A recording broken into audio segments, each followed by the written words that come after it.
Здравейте хора, аз съм Сашо Гик. Днес ще играем отново Clash Royale и този път ще ви показвам декове за всички арени. Ето с този дек се качих от арена 6 до арена 8 почти. Сега ще ви покажа най-много купи. 2256 преди малко ги достигнах. Обаче рязко загубих и няма повече да играя, да не загуба. Чак после може. Сега да дам на някой от клана. Този дек ви го показах. Сега ще ви покажа друг дек за арена 5 примерно. Там е хубаво да, ако имате маг, да го сложите, да сложите гигант, уич, мускетар и валкирия. И нещо като Fire Spirits или Гоблин. За арена 6 голема не го препоръчвам да се ползва, защото е твърде много елексир и е безмислено. По-добре на негово място да сложите отново или гигант, или пека, голяма пека, примерно, ма тя пак е много елексир. Хубав дек е също така дабъл пеката, малка голяма пека и отзад да пуснете Wizard. Може и да направите нещо друго, да пуснете, това всички го ползват от малките арени, гигант и балон. Това е добра защита. Аз ви казах и ето този дек също е добър за арена 5 и за арена 4, защото аз с него играх на тези арени. Сега и тук играя и печеля с него. Затова и този дек ви го препоръчвам. Мускетар, Хайден Тесла, Стрели, Фаербол, Валкирия, Хок, Уич и Принц. Сега ще ви покажа дек за трета арена примерно. Там арбалета също не ви го препоръчвам, защото там е много елексир. Пускайте и Барбериан Хът. Примерно сложете си барберианите. Те са много добре, се справят срещу Валкирия, Принц. Сложете ги. Тук на арена 2 Giant Skeleton е добър, нищо че е много елексир. Сложете го. Сложете му Валкирия, сложете му Мускетар, Бейби Драгон е добър, ама гледайте дека ви да не става повече от 4 и 4 примерно, или 4 и 5, даже това е много, ама нищо. За арена 1 си играйте с какъвто искате дек, там не трябва някакви специални карти. Това е, чакайте сега, примерно, арена 4 ще ви дам. За арена 4 сложете, със сигурност сложете Хог Райдера, той е много добър. Лава Хаунт, ако имате, го сложете с комбинация Baby Dragon, Мускетар или Witch.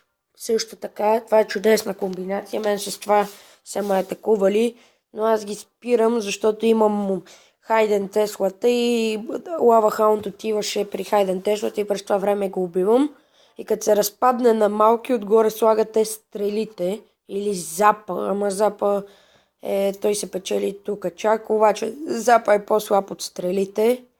Фри спелката също така някои я ползват, като пуснат Хок и като пуснат някакви гоблини, примерно Уич или каквото да пуснат да го спрат, пускате фри спелката на двете кули, на главната и на страничната, където ви е Хога.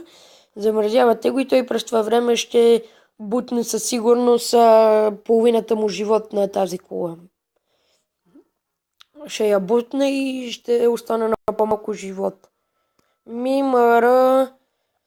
Аз с Мимър съм играл веднъж, не веднъж, даже 2 пъти, 3 пъти. Добър е. Той обаче струва, като искате примерно да направите 2 мага. Мага ви струва ето 5 елексир. За да го направите чрез мимъра, ви стават 7. Fire Spirits е добро, защото ако го апдейтнете примерно с едно ниво над левела, който сте или който е вашия противник, защото примерно аз съм левел 8, пускат ми Fire Spirits на 9-то, кулата ми трябва 2 удара за да бутне един Fire Spirits и през това време другите взимат демидж. Ако го апдейтнете така, става прекрасно. Също така и спечката, която пуска по 2 Fire Spirits по същия начин. Отпред пред Fire Spirits ще сложите гигант, ще стане чудесна комбинация. Ето го Спаркито. Вие ако имате някоя легендарка, ми пишете като коментар на клипа. Аз ще ви помогна с дек, ако искате и ето примерно лава. Пишете ми за всякакъв дек, ако искате. Пишете също така и на страницата на Топалка БГ, Clash of Clans, защото аз и там ще видя и ще ви обърна внимание. Така че спокойно, ако сте почнали, тук ще съвети, също така ще ви помогна.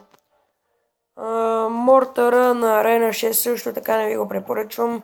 Малко живот, бие по малко демидж, убиват го лесно.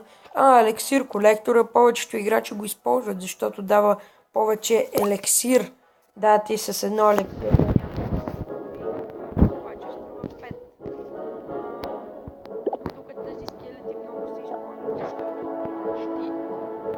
Този щит,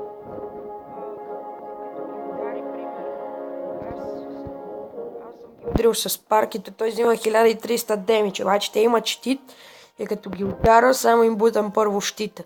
И те, докато ми се зареди втори изстрел на Спаркито, те го убиват, разбира се. Затова аз пускам Валкирия, Уич, Мускетар, Гоблини, Fire Spirits, нещо отпред. 3 стрели съм пускал. Тези също така 3 мускетар са много силни, зависи на кое ниво са ви.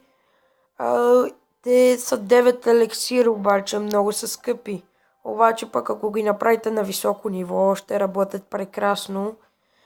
Не съм достигал до Арена 8, така че не мога да ви кажа дек за Арена 8.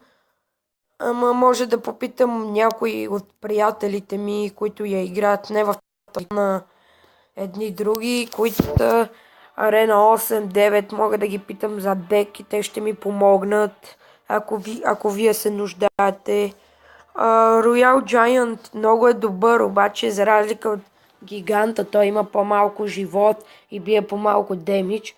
Плюс това той застава след границата малко и го стрелят и кулата успява да го стреля, така че не ви го препоръчвам, но ако го направите на висок левел, може да го ползвате също така, той ще работи пак добре. Запа. Повечето хора използват зап вместо стрели, защото той по-малко елексир. Примерно, пускат ви миньон хорд, удряте с зап и те оставят на по една стрела от кулата, така че няма опасност. Голямата пека, левел 1 е пеката епика. Тя също така много я използва тук на 3-то, на 4-то ниво са ми пускали. Отзад като подсигурят с магиосник, обаче аз като пусна отпред Спаркито, отзад Спаркито, отпред Уич и Мускетар и тези трите неща убиват голямата пека с магиосника и като тръгнат напред се е стигало преди малко да бутнат и цялата кула. Какво още искате да ви покажа? Какво искате да ви покажа още? Пишете ми като коментар. Ако искате нужда от помощ, пак повтарям, пишете ми. Аз ще ви обърна внимание със сигурност. Разбирате? Аз играя Clash Royale от много отдавна. Така че ще ви помогна със сигурност. Аз на един приятел му направих дек преди няколко дена и той стигна от арена 3, стигна до арена 5. Той аз атакувах, аз му показах, той не разбираше как да атакува, аз му показах и той се справи и стана арена 5. Това беше всичко от мен. Аз съм Сашо Гик. Ако си нямате клан и искате да влезете, заповядайте в България Лион. Всеки е добре дошъл. Няма значение кой левел и кой левел кули, кой левел карти. Всички сте добре дошли. Това е всичко от мен. Довиждане, до следващия път.